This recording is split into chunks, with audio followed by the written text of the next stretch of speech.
Elections are over, results are clear, and different results when it came to, for example, Maharashtra, Jharkhand or Wayanad.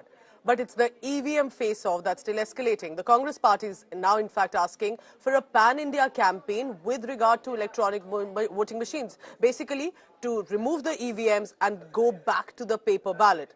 The BJP has denied the charge if there's any kind of misgiving with the EVMs. So how has the electronic voting machine again come to the surface with a controversy and a political showdown? Here's a report on that.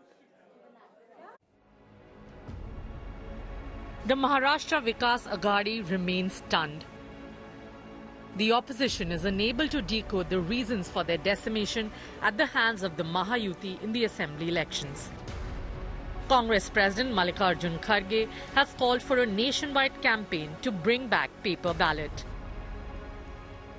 अरे हमारा सब जितनी भी शक्ति लगा के SC, ST, OBC, गरीब तबके के लोग, छोटे कम्युनिटी के लोग, ये लोग जो अपना वोट दे रहे हैं, वो वोट फुजूल जा रहा है।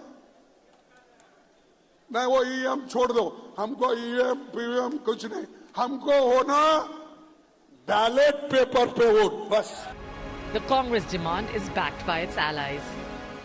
महायुति सत्ता में आई, इतना बड़ा मैंडेट लेने के बाद तो कहाँ पे भी जल्लोश नहीं हो रहा, सेलिब्रेशन नहीं हो रहा। लोग भी सरप्राइज जा रहे, मैंने बटन तीसरे का दबाया और चौथा पार्टी कौन सा तो भी चुन के आया। पैसों का बहुत बड़ा इस्तेमाल यहाँ पे हुआ, दबाव तंत्र का हुआ, पुलिस शाही का हुआ और शायद लोगों के कहना है कि ईवीएम में भी कुछ लफड़ा हो सकता है। प्रश्न चिन्ह ये उठता है, इलेक्शन कमीशन को is like the seizures wife who should be above suspicion, क्योंकि ये हमारी डेमोक्रेटिक रिपब्लिक की बात है जिसकी जिम्मेदारी इलेक्शन कमीशन को दी हुई है।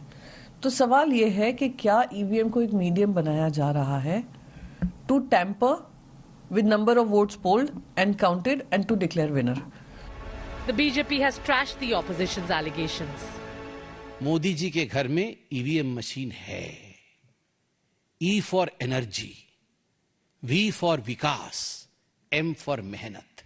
और आप आरबीएम के कारण हार रहे हैं। आरबीएम का अर्थ है राहुल्स बेकार मैनेजमेंट। खराबी मशीन में नहीं है, खराबी लीडरशिप में है। The face-off over EVMs comes even as the Supreme Court on Tuesday refused to entertain a PIL seeking paper ballot.